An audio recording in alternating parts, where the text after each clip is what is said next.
Hello everyone and welcome to the Midweek Horror Podcast. I'm Hannah Fox. And I'm Ellis Reid. And yeah, great. Can't remember what we say next. So we can cut it out. Okay, yeah.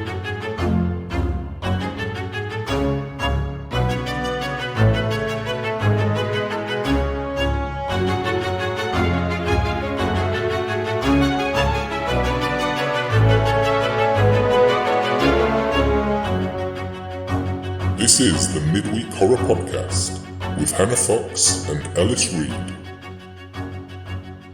Hello everyone and welcome to the Midweek Horror Podcast. I'm Hannah Fox. And I'm Ellis Reid. And tonight we are going to be watching and discussing Hereditary. Now this was meant to be my choice. It was. I was struggling to think of one, so you chose again. I kind of jumped in and, looked up the 20 best films on Netflix while I was supposed to be working. And that came out as being quite a good one. So we're going to go with that. Excellent. So what do we know about it? Not a lot. It's something to do with someone's grandma. And I think they have to go and sort out her house or something. Have you read any more, Alice? Because that's where I stop, actually. So this time, Han, I'm going to be up front with you. Oh, for once. I know the plot. Say what? So I can't help you here, because otherwise it'll be spoiler-tastic. So I've not seen it. However, I have seen the Cinema Sins video of everything wrong with it. And I've listened to a podcast about it. Okay. So I'm pretty thoroughly spoiled on Hereditary. Can you give us just like really vague? Because that's all I've got. Some family going out to sort out grandma. So what I think we should do then is watch the trailer, because I can't remember how much is in the trailer and how much I know just because I've been spoiled. Fair enough. Okay. Let's do that. So yeah, we'll play a little jingle. To the trailer.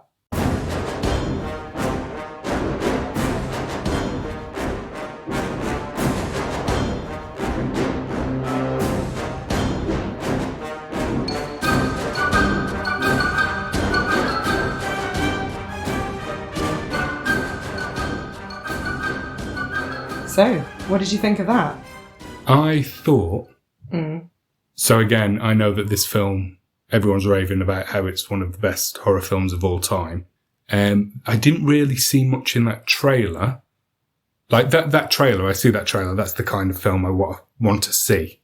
But there was nothing in that trailer that I thought looked especially out of the ordinary for a supernatural horror film. I found the doll's house bit. So for people who haven't seen the trailer or the film yet, when you go into the trailer, you're basically going in through a doll's house and then you're kind of seeing the scene of the family. And then as they go through the trailer, you sort of saw her seeing the figures move around a little bit. That I found quite freaky. Oh, okay. I don't know why. I just found that a bit eerie, and it's not like radically different, but I sort of thought, oh, that's interesting. I wonder what they're doing with that. Because I think the mum, who I think is played by Toni Collette. Where's this come from, Han? I don't know. I just got all professional this week. Get me. Oh, man, I didn't prepare anything. Well. Who's Toni Collette? So she was in Muriel's Wedding. I mean, she's been in loads of things over the years, but very famous actress. Okay. But so she I think is the mum in this, and is obviously her hobby is making this doll's house, I think, because it was very good. So I'm wondering how that's connected. But it was weird that the figure of the mum, it looked like it had sort of moved into the doorway, and that looked a little bit eerie. Yeah. But I know what you mean. The rest of it looked interesting and good, but just your typical horror movie fodder. Yeah, it could have been not quite an Insidious film, but, you know, it did feel a bit common or garden supernatural hijinks. Yes. Yeah. From the trailer. I'm expecting a lot more based on reputation than I am based on the trailer. But you had your general things, didn't you? So there was someone being set on fire. Yeah. Some animals being killed. Someone moving when they clearly didn't want to move. When the guy headbutting the desk. Yeah. Creepy young child. That's always a classic, isn't it? Yeah. The scene where just before he headbutts the desk, the young chap looks at his reflection and sees it's just smiling at him. This is anything to do with a mirror. So I wouldn't go as far as to say I've got a phobia, but mirrors are one of my triggers. Really? So in a horror film, if anyone goes in the bathroom and there's a mirror cabinet over the sink, I'm already covering my eyes and looking through my fingers. I do agree with you. When I was younger, if I went to sleep, I'd always have to not look at a mirror if I woke up in the night. Yeah. I think it comes from things like Candyman. Yeah. Looking in the mirror and saying names and seeing someone behind you in a mirror in horror films. Yeah. And funnily enough, I'm a bit like that as an adult still. Yeah. Like, even if I wake up in the middle of the night and it's dark and I'm going to the bathroom, I don't like looking in the mirror. Apart from that, I'm very brave. I totally get you. I think I'm a bit the same. I would probably go in, do what I have to do and go out. I wouldn't want to linger on the mirror. Yeah. Yeah. I think it is one of those things that it'd be fine in the day, but at night, still a bit scary, even as an adult. Yeah. So I think that was probably the bit of the trailer that resonated most with me as a horror film, simply because, like I say, that is one of my triggers. And I know it's a bit of a trope. I'm not sure if mirrors is a horror cliche. It probably is a cliche, but it's just one that works for me. Mm. Oh, and was Toni Collette banging her head on the ceiling? I believe it was Toni Collette, yeah. Banging her head on the ceiling. What was that bit? It was towards the end. And, well, she was either banging her head on the ceiling or it was filmed upside down. Just bang, bang, bang, bang, bang her head. Somehow I missed that. There was a lot going on, to be fair. Yeah. A hell of a lot going on. Let's have some predictions then. Yeah. So, I'm going to go for 4 out of 5. Yeah. There was a lot going on in that trailer, a lot of potential. I'm not certain it'll deliver me a 5, but we'll see. Yeah. I feel the same, actually. So I feel, because of the format of our podcast, I have to give it marks based on the trailer. And based on that trailer, it looks like a solid, scary supernatural film. Something I would enjoy. But, yeah, 4 out of 5. Cool. Well, shall we watch it? Yeah. Let's go to the jingle.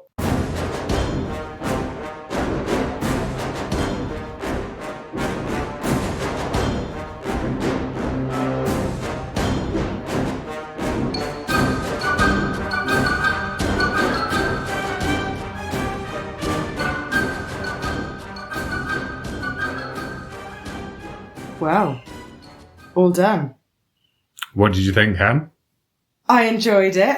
I think I've got quite a lot to say post this section. Yeah. So when we get into the spoilers, I think I'll have more to say. But generally, yeah, enjoyed it. I thought a very strong cast, especially Toni Collette. Our favourite. Yeah, she was superb. She was superb. Yeah, she was superb. Absolutely brilliant. To be fair, all the cast were, but she really shone. I think she made it, actually. Did she get any kind of... I sort of feel like she should have got an Oscar nomination for that. Not that I've heard, but... Yeah, you know, we can Google her later. I don't hang out in Hollywood quite as much as I used to, so I don't know. Yeah, she was amazing. I thought there was great acting in general. So who was the son? Peter. I thought he did some really good acting, but he couldn't quite nail the crying acting. Bit over the top. Yeah. Yeah. He went from absolutely nothing to sounding like he was about 5. Yeah. No, but apart from that, acting uniformly strong with Toni Collette. Definitely. Being man of the match. Good plot. I think they did some really good bits where they kind of lengthened some of the scenes out. So you're kind of like, oh my God, what's going to happen? Yeah, do you know what I mean? Yeah. Sometimes I felt that was done a little bit too much, but I still think some of those were excellent, so I'd let that slide. Yeah, they were. I think they were very good at just doing lingering shots of people looking. And you're like, oh God, what are they going to see? Yeah, and you're like, is it going to be something jumping out, or just a bit of a fake? Yeah. And sometimes those went on for ages and it's really uncomfortable. Yeah. And you're just like, God, come on. So that was very good. well filmed. I like the use of the kind of real life with the next to the dollhouse. Yeah. That was quite interesting. Difficult not to get into spoiler territory with this one, actually. Yeah. Should we give it our stars and then have a little jingle? Let's do that. So originally I said 4 out of 5. Yeah. I'm going to stick with 4 out of 5. Yeah. I enjoyed it. Wasn't quite the showstopper well, it could have been better. Yeah. I'm sort of in a similar camp. And I'm aware that this hasn't been the fairest viewing of Hereditary for me because I'd already had it pretty robustly spoiled. But then I think when I went to see Macbeth, I knew what was going to happen in Macbeth. And I still came out of it thinking, wow, that was amazing. Exactly. So the fact that you know what's going to happen, although it is a variable, it's not the only variable.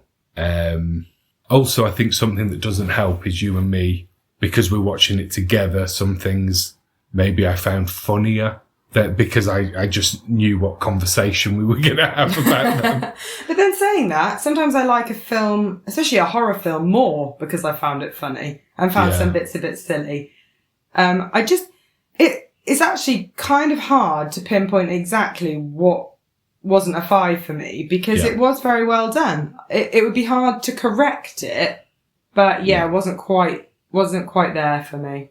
Okay. Yeah. Yeah, I mean 4 is a very good 4 score. is very strong, and it deserves 4. Yeah. I just think it doesn't quite make the 5. Also, the thing is, it's had so much hype. Again, that's another disadvantage for it.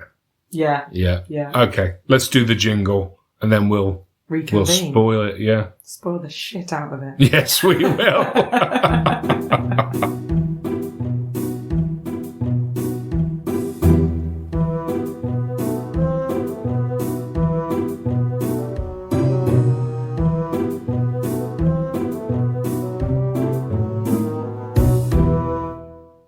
So, this is probably a bit unorthodox, but can I just say, the ending, what the actual fuck?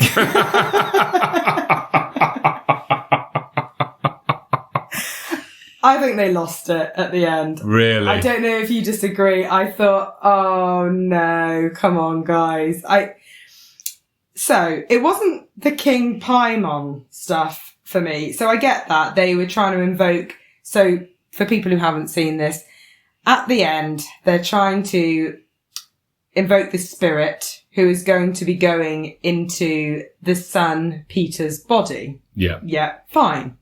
But why was Charlie, the daughter that died, also going into Peter's body as King Paimon? Yeah, I think that was a bit muddied. Paimon definitely went into Charlie first. Yeah. We know that because of the somewhat awkward exposition speech at the end. Yeah. You know, just to remind you, King Paimon, in case you've forgotten what happened to you, you were first of all put in Charlie, but we've sorted that out, and now you're in Peter. Also, Just to recap for you. what a shit king. Like, what did he do? You know, Yeah. if you're the king of hell, one of the 8, maybe he was like the shittest king of hell.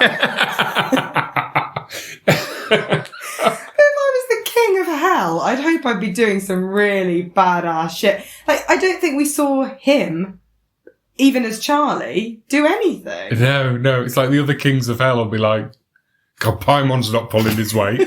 What's he doing? Chopping the head off a magpie. Oh, a living magpie? No, it's already dead. Already dead. Actually, it wasn't even a magpie, was it? Got the kitchen scissors on it, yeah.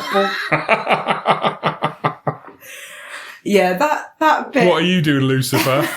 I've been starting wars. I've been doing forest fires.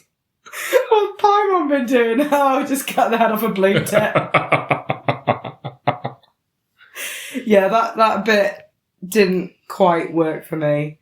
I got where they were going with it. It wasn't horrendous, don't get me wrong. I just thought I was a bit like, bit weak. Especially as the woman then had to explain it to us all. Yeah, including Paimon. Including Paimon,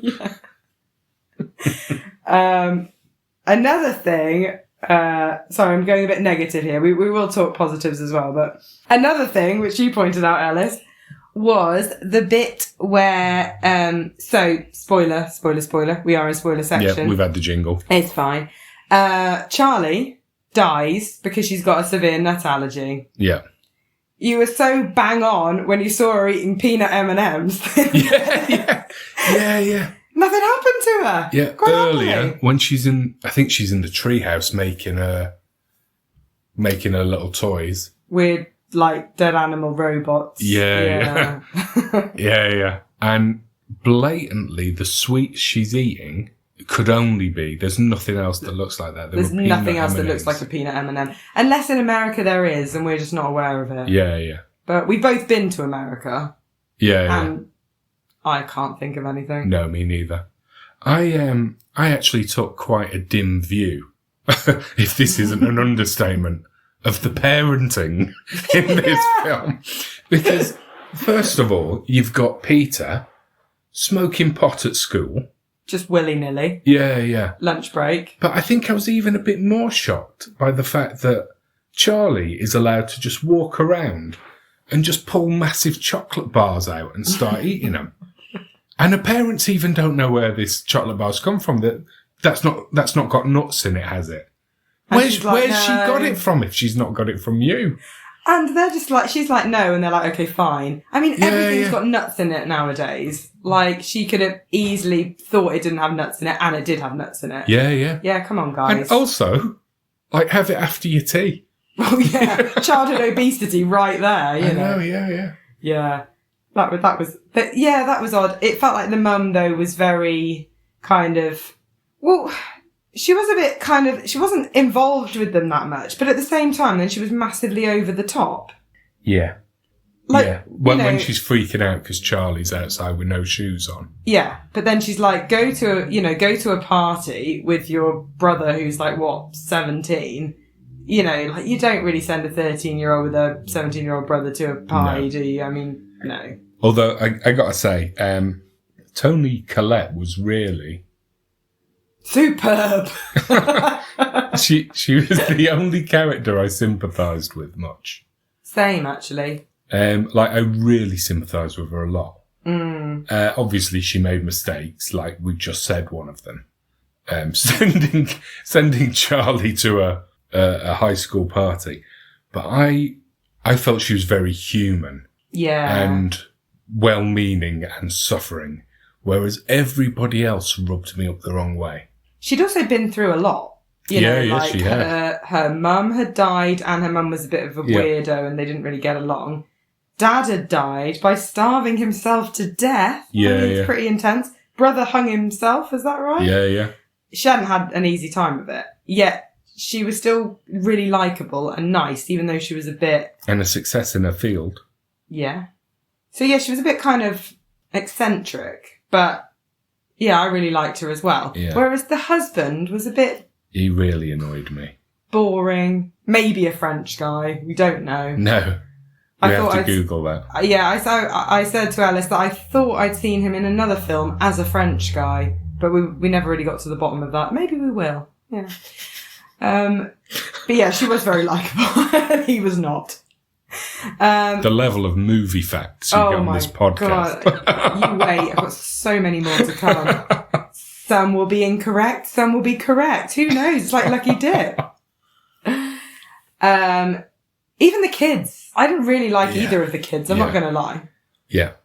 Although I warmed to Charlie a bit because she was obvious. I don't know if they were playing her as maybe had Asperger's or something. Maybe. You know, you sort of felt a bit sorry for her when she was just struggling with the world around her. True. I felt sorry for her at the party because she was obviously quite painfully shy. And also, you would be at 13 at that party. Yeah, definitely. Yeah. So the music they were playing at that party would be quite intense for a child, I think. And then the poor girl goes to get a piece of cake and dies.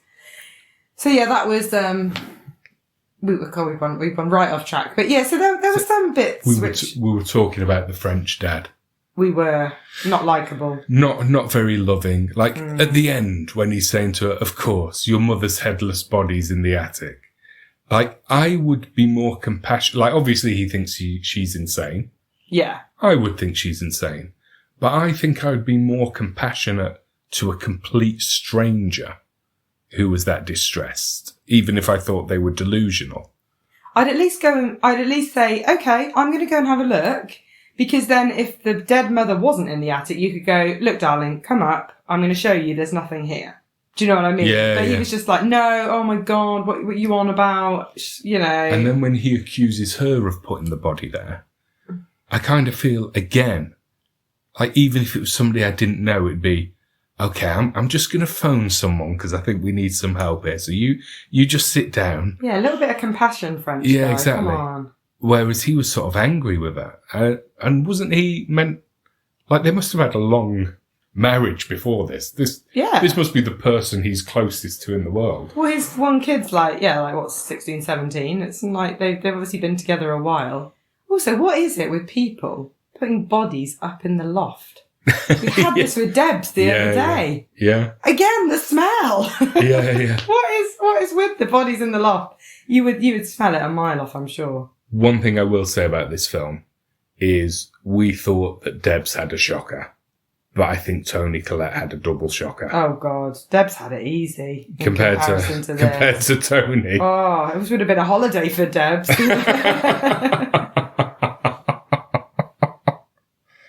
Yeah, poor old Toni Collette. I think we've started with what we hate. I know we went the wrong way round, really, but I just had to get that out. I'm sorry, but it was a good film. Well, should we get all our other pet hates about the film out of the way? Yeah, and then good we'll shout. I think I have two basic responses to nudity. Mm-hmm. Like arousal or amusement. There's no third option of horror. No. So at the end, actually having all these naked people standing around smiling, it just took me out of it and made me what a sort of snigger to you. Well, you were delighted when you saw the tip of something. Yeah. So that sort of killed the mood for me a bit at the end, having all these naked middle-aged people. That's it. They weren't exactly, I think that kind of made it funnier. They weren't kind of the young and the beautiful, were they? No. They were, in their later years. I think the one time it worked as a creepy image, I think because of the lighting, was when he's in the loft. And it's the last thing he sees of those three naked people. Yeah. Before he thinks, I'm getting out of here, and jumps out of the window. And in the cupboard in the front room as well. Oh, yeah, there was another one. Too.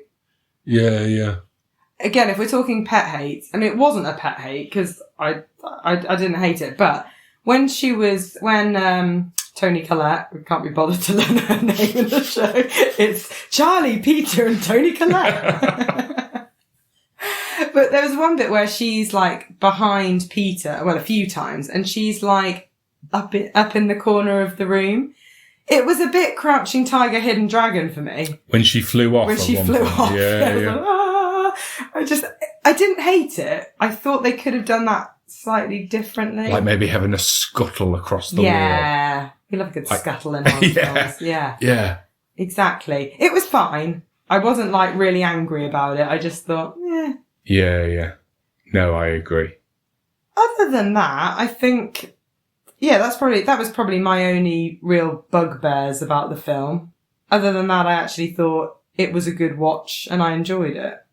Yeah, me too. I think the only thing that's holding me back from giving it 5 stars there are a couple of bits that I found comical at the end. Actually, I wonder if they should...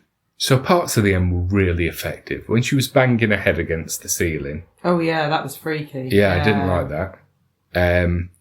When she somehow got in the loft by magic. Oh, yeah. And floated up into the air and cut her own head off. Oh, yeah, that was good horror movie moment. Yeah, that was extraordinary. I like that. I wonder... her headless body floating up into the treehouse. I like that bit as well. Okay, you like that I like that bit. That was weird. I thought that was borderline comical. And you even said, just floating off without a head. But maybe, I do like that mix with horror films, though, of a little bit of kind of, you find it so silly, it's almost funny. Yeah. And I know I don't really make sense because I said the one bit of flying wasn't to my taste, yet that bit of flying was bang on. But I don't know. I think it was just more eerie when she was going up without her head really slowly. Yeah. I don't know. Okay. I just preferred that. It was borderline for me, but it wasn't bad. I wonder if they should have just had him going up into the treehouse and they're all there with the shrine. Yeah. And not really explained it so much, because that would have been a really freaky ending. Not talk about Paimon. Yeah. Yeah. As I'm sure you're aware, Paimon. Hey, Paimon. Let me just tell you about yourself. It's like, this is your life, Paimon. Yeah. I wonder if they'd left that off. Like, some people would have complained it needed interpretation. But we knew what was basically going on. The grandma had set in motion stuff to summon a demon and put it in a body. And it was in the book about Paimon. Yeah. So we kind of had a bit of a clue. I think, actually, if they'd spoken more about what the grandma did, that might have made it easier. Like, if earlier on someone had said more about what the grandma was doing or planning, because that didn't unravel very much. You know, maybe Joni could have said something about that earlier on. I don't know how that would have worked, but just in the last scene, it was all a bit much. And then to pull Charlie into the mix as well. And at the end, it was a little bit, okay, before you go, we'll tell you what's been going on. Something else, a minor thing I didn't like. I thought not enough time elapsed between Toni Collette being very excited that she's found a way to talk to Charlie again. You know, she's doing the seance, she can communicate with her, and feeling like she needs to burn the book to end the spell. I felt like we needed to sit there. I almost feel like that should have spanned more of the film, and we should have seen bad things happening in the house.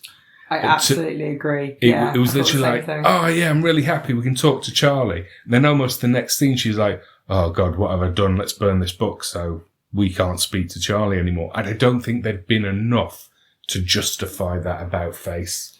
It was all very quick, wasn't it? She went to the seance with Joni. Yeah. And then she sort of tried it. And then suddenly it was really quick. Whereas the first bit of the film had been quite slow moving. Yeah. Which was good because it was kind of eerie.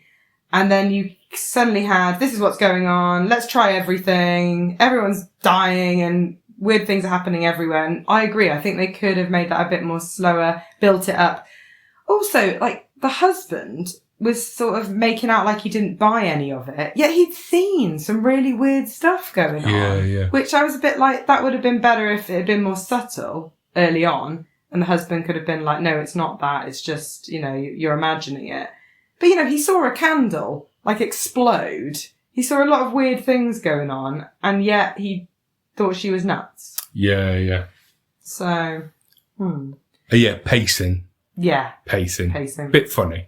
I think if they'd moved things around a bit, there would have been room for a good meaty sort of middle act between making contact with Charlie and them realising, or Toni Collette realising, that this isn't a blessing, it's a curse, something's bad.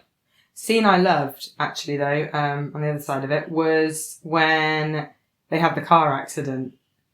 And there's a long bit there where you just see Peter's face.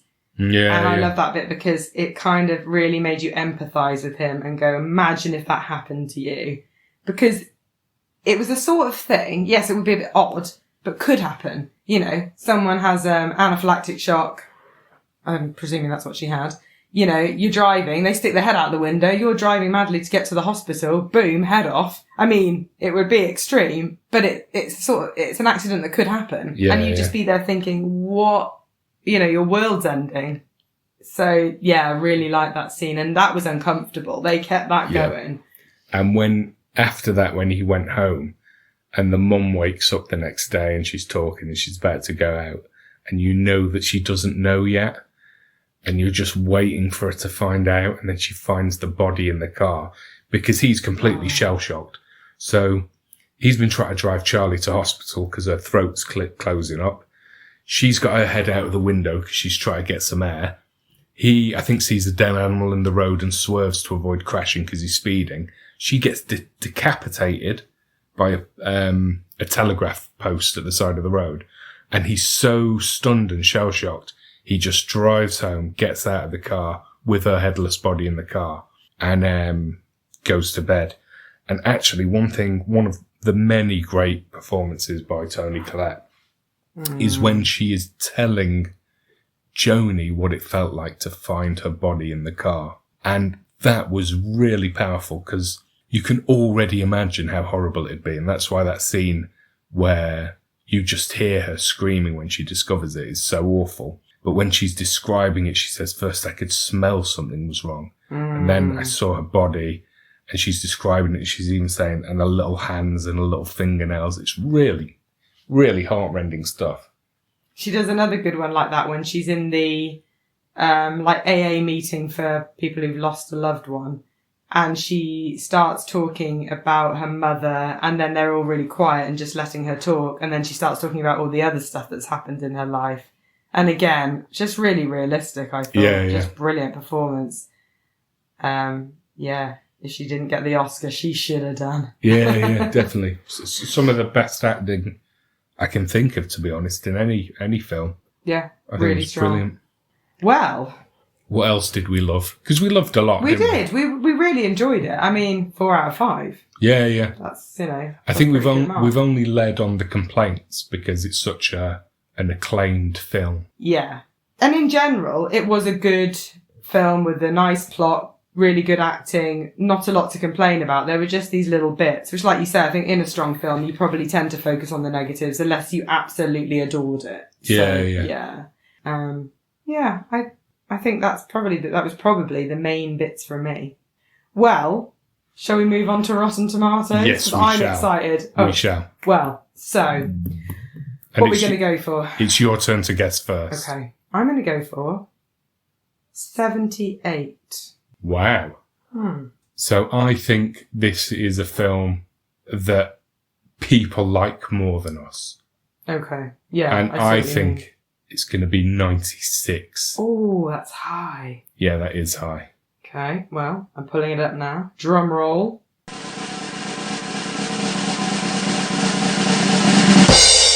Okay. So the tomato meter or thermometer. Tomatometer. The thermometer. The tomatometer. You say tomato, I say tomatometer.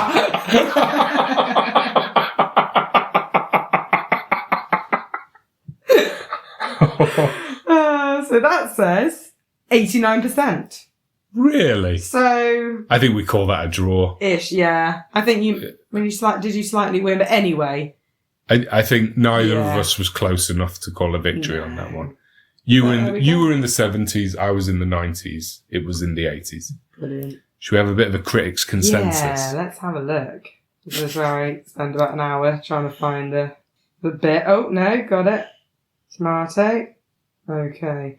Incredibly dull and disturbing.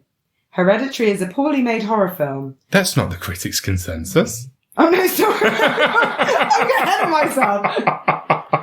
You know what I did? I went straight to Splodge. Oh, you were? Straight to Splodge. I was so excited. Love the Splodge. Right. No, the Can you imagine? Okay. Hereditary uses its classic setup as the framework for a harrowing and commonly unsettling horror film whose cold touch lingers long beyond the closing credits. I think that's quite fair, to be honest. I think so. Yeah. And I think what makes it one that lingers in your mind is just poor Toni Collette. Yeah. Her performance and how much she suffers. And that, do you know what? That's a really sad bit where she's trying to get her husband to destroy the book. She thinks she's going to catch fire when he throws the book in the fire because they're linked. That was and good, she's telling him how much she loves him. And she's so uncomfortable. You can tell she doesn't really want to do it because she knows what's going to happen, but she needs to do it for Peter. Yeah. And he just doesn't give a shit. He looks like he wants to go to bed. He does. It's really sad. He looks like he can't be bothered for most of the film, to be fair. But I didn't like him. I thought Peter needed to pull his socks up. Yeah. But I did like Toni Collette quite a lot. She stole the show. Well, do you want to splodge? Because that is my favourite thing to do, apparently. Yep. I'll go to a different one than the one I started to read. I think we had the gist You got of the that gist, one. Yeah. didn't you? Yeah. Okay, this is a good one. Want to feel bad? Want to feel like you've wasted the precious limited amount of time that you've got on this planet? Want to watch a dumpster fire of a movie that has good cinematography? Well then, watch Hereditary. You'll feel bad and wonder why anyone rated this pretentious pile of garbage higher than 1 star on this website. Not only is this movie stupid, but it's incredibly dull and the opposite of what the world needs right now. Wow. Whose review is that? Someone called Dale. Oh, I think you're in the user reviews. Oh, for God's sake!